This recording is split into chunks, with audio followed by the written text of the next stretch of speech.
Hi, welcome to live with food. நம்ம இன்னைக்கு கதம்ப சாதம் அண்ட் உருளைக்கிழங்கு ஃப்ரை பார்க்க போகிறோம். மறக்காமல் சேனலை சப்ஸ்கிரைப் பண்ணி ஆல் ஆப்ஷனையும் கிளிக் பண்ணி வச்சுக்கோங்க. அப்போ தான் நான் போடுற வீடியோ அப்டேட்ஸ் உங்களுக்கு வந்துகிட்டே இருக்கும். இப்போ இந்த கதம்ப சாதம் உருளைக்கிழங்கு ஃப்ரை எப்படி பண்ணுறதுன்றத பார்க்கலாம்.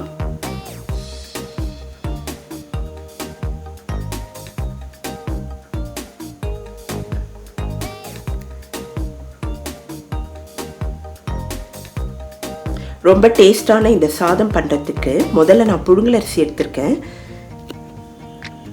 இதோட துவரம் பருப்பும் சேர்த்து நல்லா கழுவி 20 நிமிஷம் ஊற வச்சிடலாம். இப்போ இதோடையே நம்ம காய்களை ஒன்று ஒன்றா சேர்த்துக்கலாம். முள்ளங்கி, உங்களுக்கு முள்ளங்கி வாசனை வருது அப்படின்னா நீங்கள் கொஞ்சமாக சர்க்கரையும் இதோட சேர்த்துக்குங்க. சின்ன வெங்காயம், தக்காளி, விருப்பப்பட்ட காய்களை நீங்கள் சேர்த்துக்கலாம்.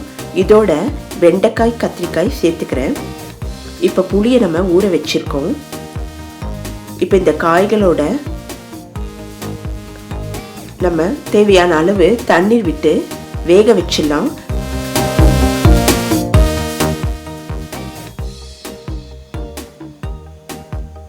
கொஞ்சமாக மஞ்சள் சேர்த்துக்கிறேன்.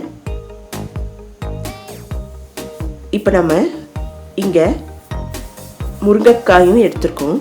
முதல்ல பொடிச்சிடலாம். கொத்தமல்லி விதை, சிவப்பு மிளகாய், இதோட வெந்தயம், சீரகம் சிம்மில் வச்சு நல்லா பொன்னிறமாக வறுத்துடலாம். இந்த பொடி ரொம்ப வாசனையாக இருக்கும். அதனால் கருகாமல் பக்குவமாக பார்த்து நம்ம சிம்மில் வச்சு பொன்னிறமாக வறுத்துடலாம்.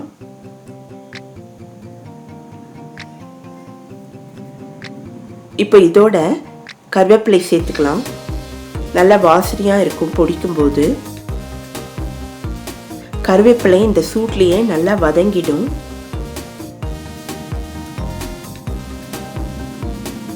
நம்ம இப்போ அரைக்கும்போது சின்ன வெங்காயமும் தேங்காயும் இதோட சேர்த்து நல்லா பொடிச்சிடலாம். தண்ணி விடாமல் நல்லா பொடிச்சு வச்சிடலாம்.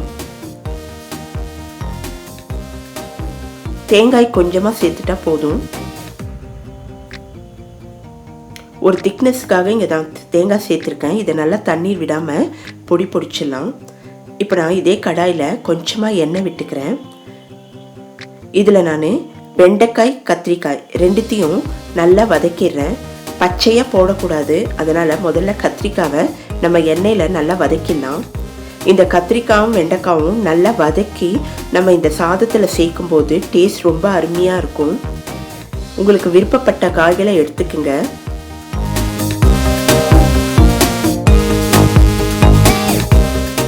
இப்போ கருவேப்பிலையும் கொஞ்சம் சேர்த்துக்கிறேன். வெண்டைக்காயும் இதோட சேர்த்துக்கிறேன்.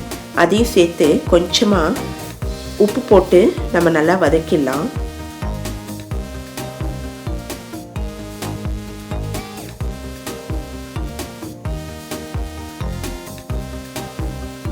எப்போவுமே கத்திரிக்காய்லாம் வேக வைக்கும்போது இந்த மாதிரி வதக்கி சேர்த்தோன்னா அதனோட சுவையும் மனமும் ரொம்ப அருமையாக இருக்கும்.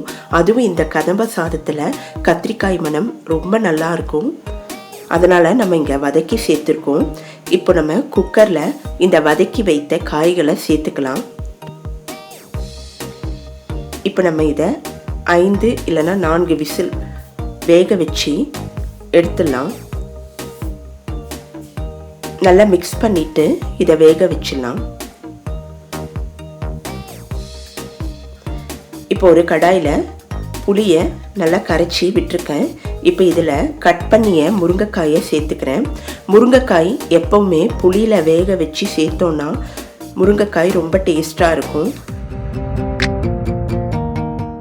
5லேருந்து 10 நிமிடம் நல்லா வேக வச்சு நம்ம இந்த முருங்கைக்காவை அந்த சாதத்தோடு சேர்க்க போகிறோம்.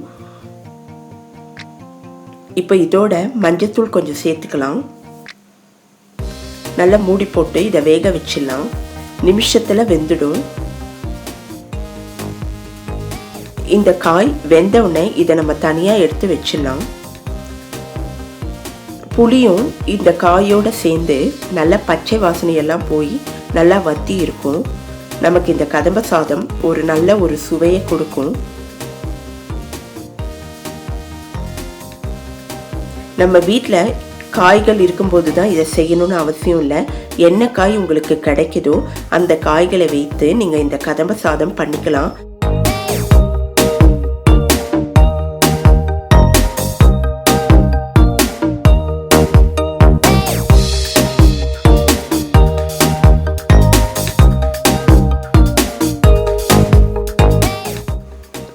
இப்போ காய் இன்னும் வேகலை, அதனால் நான் இன்னும் கூடி 2 நிமிஷம் இதை நல்லா வேக வைக்க போகிறேன். நீ காயை நசுக்கி பார்த்துட்டு காய் நல்லா வெந்திருக்கான்னு செக் பண்ணிவிட்டு அதுக்கப்புறம் சாதத்தோட இந்த காயை சேர்த்துக்கலாம். இப்போது திருப்பி நான் மூடி போட்டு இதை நல்லா வேக வச்சிடுறேன். இப்போ நம்ம ஒரு கடாய் எடுத்துக்கலாம். இந்த கடாயில் தாளிச்சிடலாம். தேவையான அளவு எண்ணெய் விட்டுக்கிறேன். இதில் நான் கடுகு, வெந்தயம் சேர்த்துக்கிறேன். கடுகு நல்லா வெடிக்க ஆரம்பிச்சிருக்கு. இந்த டைமில் வெந்தயமும் சேர்த்துட்டேன். இப்போ இதோட சுண்டைக்காய் வத்தல் சேர்த்துக்கலாம். இந்த கதம்ப சாதத்தோட டேஸ்ட்டே இந்த சுண்டைக்காய் வத்தல் தான். சுண்டைக்காய் வத்தல் கண்டிப்பாக சேர்க்கணும், அப்போ தான் ரொம்ப டேஸ்ட்டாக இருக்கும். இப்போ சுண்டைக்காய் வத்தல் சேர்த்துட்டோம். இப்போ குக்கரில் நம்ம வேக வைத்த சாதம் தயாராக இருக்குது. அது ஒரு கரண்டியால் நல்லா மசிச்சிக்கலாம். சாதமும் காயும் நல்லா வெந்திருக்கு. இந்த டைமில் நம்ம அடுப்பை சிம்மில் வச்சுட்டு புளியில் வேக வைத்த அந்த புளி தண்ணியோட முருங்கைக்காயும் சேர்த்துக்கலாம்.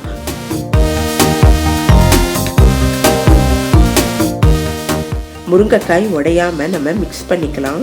அதனால் நம்ம மெதுவாக மிக்ஸ் பண்ணிக்கலாம். இப்போ நம்ம பொடித்து வைத்த அந்த பொடியை இதோட சேர்த்துக்கலாம்.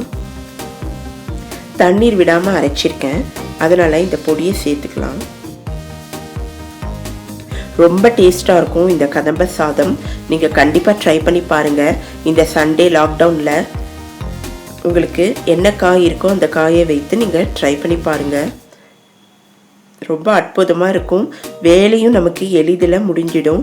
இந்த முருங்கைக்காயெல்லாம் சேர்த்து செய்யும்போது அதனோட டேஸ்ட்டே வேறு லெவலில் இருக்கும். இதுக்கு உருளைக்கிழங்கு காரக்கறி ரொம்ப டேஸ்ட்டாக இருக்கும். அதையும் நம்ம சேனலில் நான் இங்கே போட்டிருக்கேன். இந்த கோம்போ ரொம்ப நல்லாயிருக்கும், நீங்கள் ட்ரை பண்ணி பாருங்கள். இப்போ நமக்கு எல்லாம் தயாராக இருக்குது. இப்போ நம்ம அடுப்பை ஆஃப் பண்ணிவிட்டு தாளிப்பை கொட்டிடலாம். இதற்கு மேலே உங்களுக்கு விருப்பப்பட்டால் நீங்கள் நெய் சேர்த்துக்குங்க. நானும் இங்கே நெய் சேர்த்துக்கிறேன். டேஸ்ட் இன்னும் அபாரமாக இருக்கும். சுட சுட கதம்ப சாதம் தயாராகிடுச்சு.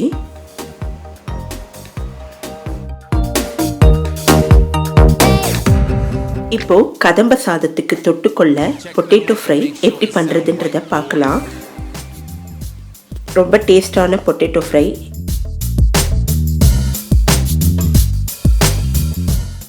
உருளைக்கிழங்குல மண்ணெல்லாம் இருக்கும், அதனால் அதெல்லாம் நீக்கிட்டு தோலெல்லாம் எடுத்துடலாம். எடுத்துட்டு ஒரே விதமாக உருளைக்கிழங்கை கட் பண்ணிக்கலாம். அப்போ தான் ஈஸியாக வேகும். உங்களுக்கு எந்த சைஸ் வேணுமோ அந்த அளவுக்கு கட் பண்ணிக்கோங்க. நம்ம இதை டைரெக்டாக ஒரு 5 நிமிஷம் வேக வைக்க போகிறோம். மஞ்சள்தூள் கொஞ்சம் சேர்த்துக்கலாம்.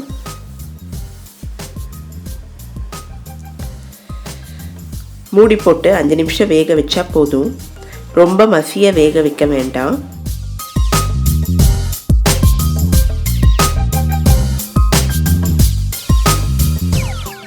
எல்லாருக்குமே இந்த உருளைக்கிழங்கு ஃப்ரைனா ரொம்ப பிடிக்கும். அதுவும் குழந்தைகள்லேருந்து பெரியவங்க வரைக்கும் எல்லாருக்கும் ரொம்ப பிடித்தமான ஒரு உணவுன்னே சொல்லலாம். உருளைக்கிழங்கு பிடிக்காதவங்க யாருமே இருக்க மாட்டாங்க. அப்படியாப்பட்ட உருளைக்கிழங்கை இந்த கதம்ப சாதத்துக்கு தொட்டுன்னு சாப்பிட்டோன்னா ரொம்ப டேஸ்ட்டாக இருக்கும். இந்த சண்டே இந்த ரெசிபியை நீங்கள் ட்ரை பண்ணி பாருங்கள். இப்போ உருளைக்கிழங்கு நல்லா வெந்திருக்கு. ரொம்ப மசியாக வேக வைக்கக்கூடாது. இப்போ நம்ம உருளைக்கிழங்கை தனியாக எடுத்துடலாம். தேவையான அளவு எண்ணெய் விட்டு தாளிச்சிடலாம். கடுகு, இதோட நான் வெந்தயம் கொஞ்சம் சேர்த்துக்கிறேன். வெந்தயம் வாசனையோட ரொம்ப நல்லாயிருக்கும். இப்போ சீரகம் சேர்த்துக்கலாம். கருவேப்பிலை இருந்தால் கருவேப்பிலை சேர்த்துக்குங்க. இஞ்சி பூண்டு சேர்த்துக்கலாம்.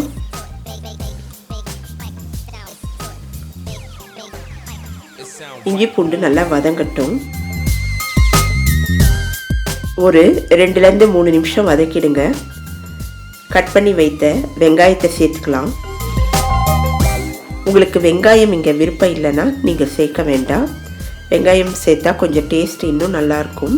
அதனால் கொஞ்சமாக வெங்காயத்தை சேர்த்துக்கலாம், அதிகமாக வேண்டாம்.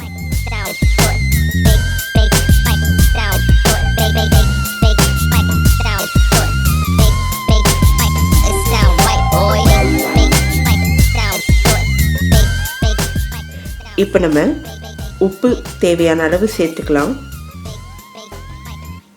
இதோட மஞ்சள் தூள், சிவப்பு மிளகாய் தூள் சேர்த்துக்கலாம்.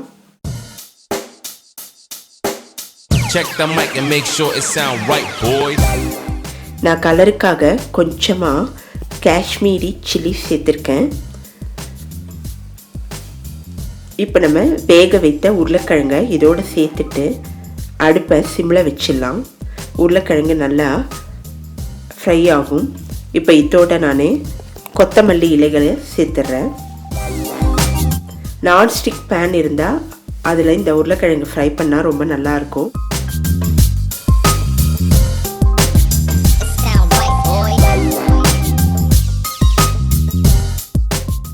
அப்படி இல்லைன்னா இரும்பு கடாயில் கூட நீங்கள் உருளைக்கிழங்கு ஃப்ரை பண்ணலாம். ரொம்ப டேஸ்ட்டாக இருக்கும், கிறிஸ்பியாக இருக்கும். இதை நல்லா மிக்ஸ் பண்ணிவிட்டு சிம்மில் வச்சுக்கலாம் அடுப்பை.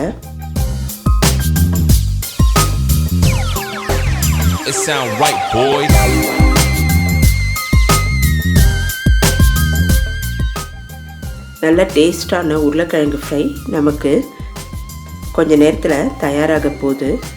இப்போ நல்லா வதங்கிட்டுருக்கு. கொஞ்சம் டைம் எடுத்துக்கும். நல்லா வதங்க தான் இந்த ஃப்ரை ரொம்ப நல்லாயிருக்கும். இன்னும் கூடி நல்லா கிறிஸ்பியாக வேணும்னா நீங்கள் ஃப்ரை பண்ணிக்கலாம். நமக்கு உருளைக்கிழங்கு ஃப்ரை தயாராகிடுச்சு. நீங்கள் இந்த ரெசிப்பியை கண்டிப்பாக ட்ரை பண்ணி பாருங்கள். உங்கள் கமெண்ட்ஸை சொல்லுங்கள். மறக்காமல் லிவித் ஃபுட் சேனலை சப்ஸ்கிரைப் பண்ணுங்கள். இந்த வீடியோவை லைக் பண்ணுங்கள். நெக்ஸ்ட் வீடியோவில் மீட் பண்ணுறேன். பாய்.